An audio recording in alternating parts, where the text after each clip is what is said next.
She announced, "I'm engaged to someone else. We've been seeing each other for months." While still living in my house, I said, "Congratulations to you both." Then I had her escorted out by police that evening and changed every lock and security code. When her fiancé showed up, demanding she be let back in. Original post: I, 38 male, got the announcement at dinner. My girlfriend Veronica, 33, and I had been together for 4 years, living in my house for the last 2.5. She'd made pasta, opened wine, set the table nice. I thought maybe she got a promotion or something. Instead, she put her hand on the table, sporting a diamond ring I'd never seen before. "I have something to tell you," she said, smiling. Actually smiling. "I'm engaged to Bradley. We've been seeing each other for months and he proposed yesterday." I put down my fork, stared at her, at the ring, back at her. "You're engaged to someone else while living in my house?" "Yes. Isn't it exciting? I wanted you to be the first to know." The audacity was so stunning I actually laughed. "Veronica, are you having a mental breakdown?" "What? No, I'm in love. Bradley's amazing, he's everything I've wanted." "And you're telling me this, why exactly?" She looked confused. "Because we live together? Obviously things will change now, but I figured we could work out a transition plan. Maybe I could stay another month or 2 while Brad and I find a place." I stood up, walked to the cabinet, poured myself a scotch, took a sip, then turned back to her. "Congratulations to you both." "Really? Oh, thank you. I was worried you'd be upset. Veronica, pack your things." "What?" "Pack your things. You have 2 hours." Her face changed. "You can't be serious. I live here." "No, you lived here. Past tense. You just announced you're engaged to another man. We're done. You're leaving. At tonight." "That's illegal. I'm a tenant. You need to give me 30 days notice." "You're not a tenant. You're a guest. Never paid rent. Never signed anything. Not on any bills. You're my ex-girlfriend who I'm asking to leave my property. This is emotional abuse. You're throwing me out with nowhere to go. Call Brad. I'm sure your fiancé has a place for you." She pulled out her phone, started recording. "This is harassment. I'm documenting this." I pulled out my phone too, called 911. "Yes, I need assistance removing someone from my property. My now ex-girlfriend just announced she's engaged to another man and refuses to leave. Yes, I own the house. No, she's not on any lease or deed.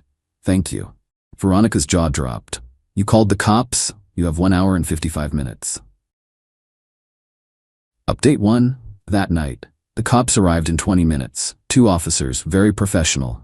I showed them my deed, my ID, explained the situation. They looked at Veronica with barely hidden disbelief. "Ma'am, is it true you just announced your engagement to another man while living here?" "That's not illegal." "No, ma'am, but if you're not a legal tenant and the homeowner wants you to leave." "I've lived here for years. I have rights." "Do you have a lease agreement?" "No, but do you receive mail here?" "Yes." "That doesn't establish tenancy without other factors. Do you pay rent?" "I contribute." I pulled up my banking app. "That, officer? Here's my mortgage payments, all from my account. Utilities, all in my name, paid by me. She's never paid a dime." The younger cop looked at Veronica. "Ma'am, you announced you're marrying someone else. Why would you want to stay here?" "I need time to figure things out." The older cop sighed. "Sir, technically she might have some claim to residency, but given the circumstances, ma'am, I strongly suggest you pack what you can tonight and leave voluntarily. Otherwise, this becomes a legal matter." Veronica started crying. Not sad tears, angry tears. "This is so unfair." "Ma'am," the younger cop said, "you told this man you're engaged to someone else. What did you expect?" She called Bradley while packing. I heard her shrieking from the bedroom. Apparently, Brad lived with 3 roommates and couldn't have her over tonight. She packed 2 suitcases and 4 garbage bags of stuff, all while live streaming on Instagram, narrating how I was kicking her out for finding love. As she was leaving, she turned to me. "I'll be back for the rest of my things. Text me when. I'll have them in the driveway." "You're going to regret this, Paul. Probably not as much as you're going to regret announcing your engagement over pasta." The cops waited until she drove away in the car I'd been letting her use, more on that later. Then the older one turned to me. "Change your locks, tonight, and maybe get cameras. Already have a locksmith on the way. Smart man, good luck." Update 2. The next day woke up to 67 text messages, 30 missed calls, and a dozen Instagram notifications. Bradley, the fiancé, had messaged, "Bro, that was cold. She needed more time to move out properly. Not cool." I responded, "Bro, you proposed to my girlfriend while she lived in my house. Not cool." Veronica's mom called at 7 a.m. "Paul, what is this I'm hearing about you throwing Ronnie out?" "Morning, Janet. Did she mention the engagement?" "The what?" "She's engaged. To Bradley. They've been together for months."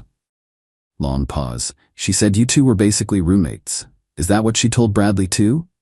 I need to call you back." She never did. Around noon, Bradley showed up at my door. Mid-30s, man bun, probably drove a Prius. "We need to talk." "No, we don't. You traumatized Veronica.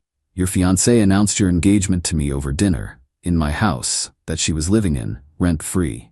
She said you knew about us." I actually laughed. "She told you I knew she was cheating?" "It wasn't cheating. You two were basically broken up." "First I'm hearing about it. Look, she needs to get her furniture and..." "Her furniture?" "The bedroom set, the living room stuff. All bought by me. I have receipts. She owns some clothes, makeup, and a laptop that's 3 years old. She decorated this place, with my money." Bradley's face was getting red. "She's staying with her sister now? Do you know how humiliating this is for her?" "For her? She announced she was marrying another man while living with me." "You could have given her time." "To do what? Plan your wedding from my guest room? We're getting her stuff, all of it." "Try it, please. Make my day." He stormed off. I installed 3 more cameras. Update 3, Day 3. Veronica tried the nuclear option, posted on social media that I was an abusive ex who threw her out for falling in love with someone who actually cared about her. Said I'd been controlling, manipulative, that she'd been trying to leave for months, but I wouldn't let her. Problem was I had receipts, literal receipts. I posted one response. "Interesting narrative. Here's the facts. She announced engagement to another man while living rent-free in my house. Never paid a bill. Also, here's last week's texts where she said she loved me." Screenshot after screenshot. Her asking me for money for her student loans 2 weeks ago. Her "I love you" text from 4 days before the announcement. Her using my credit card for a spa day with Brad, I now realized. Last month, her friends started commenting, "Wait, you were engaged while living there? Girl, you said you two were separated. This is messy AF." Then came the voicemail from her sister Melissa. "Paul, I'm sorry about Ronnie. I didn't know she was still living with you. She's been bringing Brad around for months saying you two were done. Mom's pissed. Can you just put her stuff outside so I can pick it up? Already packed. Come by whenever." But here's where it gets good. Remember the car I mentioned? Update 4. The car situation. The car Veronica drove was mine, fully paid off, in my name. I just let her use it, but she'd apparently been telling Brad it was hers. Day 4, I reported it stolen. She called from the police station. They'd pulled her over and found the car was reported stolen. Since she couldn't prove ownership, "Paul, what the hell? Oh, hey Veronica, how's engaged life? You reported the car stolen? Well, you don't live here anymore and you took my car without permission. That's theft. You let me drive it. When you were my girlfriend, you're Bradley's problem now. This is insane. I'm at the police station. I'll come get my car then. Brad can pick you up. He's at work. Uber exists. You're evil. I'm practical. You wanted to be engaged to someone else. Congratulations, you're his responsibility now." I picked up my car. She had to Uber to her sister's. Cost her $73 according to her angry text. I didn't respond. Update 5, the escalation. Day 6. Bradley and 3 of his buddies showed up at my house at 9 p.m. "Open up. We're getting Veronica's things." I called 911 again. 4 men are trying to break into my house. Bradley was pounding on the door. "We know you're in there." I put the phone on speaker so dispatch could hear. "Please leave my property. You're trespassing." "She owns half this stuff." "She owns nothing. I have receipts for everything." They tried to go around back. Motion lights and cameras caught everything. One of his friends actually tried to jimmy the sliding door. Cops arrived fast. 4 guys trying to break into a house gets priority. Bradley immediately played victim. "This man stole my fiancé's belongings. We're just trying to get her things." I showed the cops the security footage. 4 men trying to break in. "Arrest them," I said. "Now wait." Bradley started. "Attempted breaking and entering. Trespassing. I want to press charges." The friend who tried the sliding door got cuffed. Bradley and the other two got citations and trespass warnings. If they came back, immediate arrest. Bradley was screaming about lawyers and lawsuits as they put his friend in the patrol car. I looked him dead in the eye. Your fiancée lived here rent-free for 2.5 years while cheating with you. I could sue her for back rent. Want to play the legal game? I've got deeper pockets. Update 6, the family meeting day 10. Got a call from Janet, Veronica's mom. Paul, can we talk? In person? We met at a coffee shop. Janet looked tired. I need to know the truth, all of it. I showed her everything. Bank statements showing I paid for everything. Texts from Veronica from just days before talking about our future. The dinner receipt from the night before she announced her engagement. She'd insisted on going to an expensive place. Now I knew why. She was celebrating with my money. Janet's face just got more and more grim. She told us you two had been separated for 6 months, that you were basically roommates, that she was scared to leave because you were unstable. I'm a project manager at an engineering firm. I own my house. I've never even raised my voice at her. I know. I know. She's always been like this. Her father and we enabled it. When she was younger, she dated 2 boys at once and convinced each the other was just a friend. We should have done something then. She's 33, Janet. I know. Bradley's been to family dinners for months. She said you were never available, always working. We thought you were the problem. I was working, paying for her lifestyle. Janet pushed an envelope across the table. This is $5,000. It's not much, but it's something for what she took from you. Janet, I can't. Please, take it. Consider it an apology from her father and me. We raised this. We need to own some of it. I took the envelope. Thank you. Bradley's already having second thoughts, you know. Now that she's living with Melissa, asking him for money constantly, he's seeing what you dealt with. Not my problem anymore. No, it's not. I'm sorry, Paul. You deserved better. Update 7, the implosion week 3. Melissa, Veronica's sister, texted me. Can we talk? Without Ronnie knowing? We had a phone call. She's driving me insane. She won't get a job, won't help around the house, just sits on Instagram all day talking about her trauma and wedding planning. Bradley's only been over twice. She keeps asking him for money and he's getting weird about it. Again, not my problem. I know. How did you do it for so long? I loved her, or thought I did. Love makes you stupid. She's been telling people you two had an open relationship. What? Yeah, that you knew about Bradley the whole time and were fine with it until you got jealous. That's a new one. Paul? Did she ever contribute anything? Anything at all? She made dinner sometimes, with groceries I paid for. Christ, I'm giving her 30 days, then she's out. I can't do this. Good luck with that. 2 weeks later, Melissa called again. She won't leave. Says I can't kick her out. She's family. Sounds familiar. Bradley dumped her. I nearly spit out my coffee. What? Yeah. She kept demanding he pay for everything. Got mad when he suggested she get a job. Then she found out his marketing consultant job was actually part-time at his dad's company. He's been lying about having money. They're perfect for each other, honestly, except neither actually has money. Karma's beautiful. She's saying she's going to sue you for emotional distress and illegal eviction. She can try. I have a great lawyer. Update 8, the legal threat week 5. I got served with papers. Not a real lawsuit, just a cease and desist from some ambulance chaser Veronica found, demanding I return her property and pay her $50,000 for emotional distress and illegal eviction. My lawyer left. Actually left. She announced she was engaged to another man while living with you, rent-free, and she wants money? That's what it says. Let me handle this. His response was beautiful. 3 pages of legalese that basically said, "Lol, no.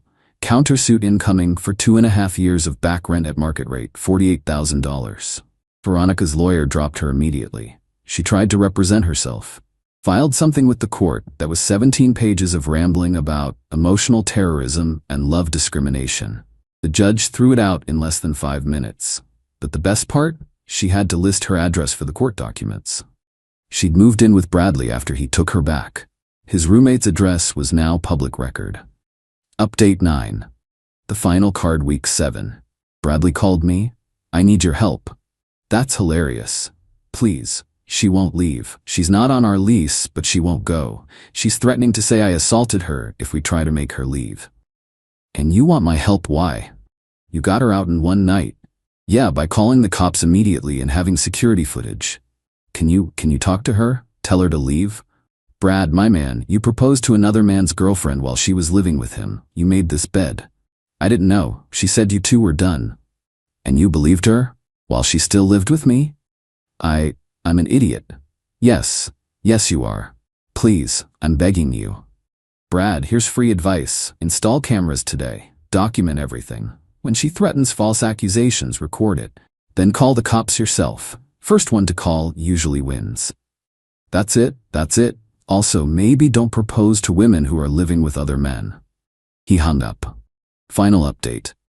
It's been 3 months now. Here's where everyone ended up. Veronica. After Bradley's roommates threatened legal action, she ended up moving back with her parents. At 33, she's working part-time at a clothing store and still posting about her journey of self-discovery and how she's a survivor of narcissistic abuse. She's also engaged again to some guy she met online who lives in another state. They've never met in person. Moved back with his parents too. Turns out his roommates kicked him out for bringing the drama to their house. His Instagram is now private, but mutual friends say he posts motivational quotes about learning from mistakes. Janet and Robert, as parents, sent me a Christmas card with another check for $2,000 and a note saying they're in therapy to deal with enabling behaviors. They've apparently given Veronica a deadline to move out. Melissa, we actually became friends. She texts me updates sometimes. She's in therapy too, realizing how much her family dynamics screwed up her own relationships. Me, I'm good. House is peaceful. Started dating someone new, Rebecca. She has her own house, own car, own job, insists on splitting every check. It's weird how normal it feels to be with someone who contributes equally. The best part? I ran into one of Bradley's former roommates at a bar. He told me the full story of their last days.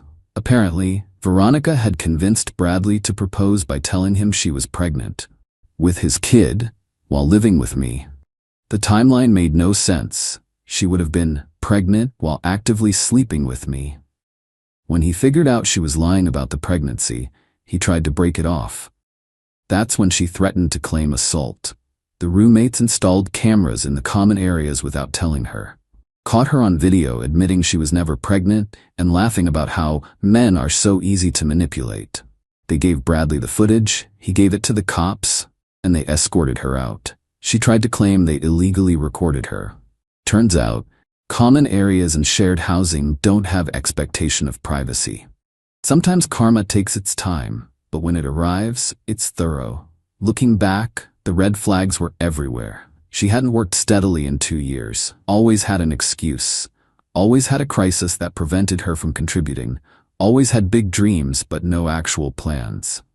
The announcement dinner was actually a gift.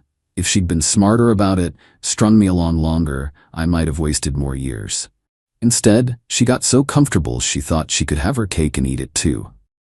Literally thought I'd let her stay while she planned a wedding to another man. The entitlement was astronomical. The delusion, even bigger. But the best revenge? Living well. My house is clean, my bills are lower, my stress is gone. I wake up every morning in my own bed, in my own house, with no one else's drama to deal with. And Veronica? She's everyone else's problem now, one at a time.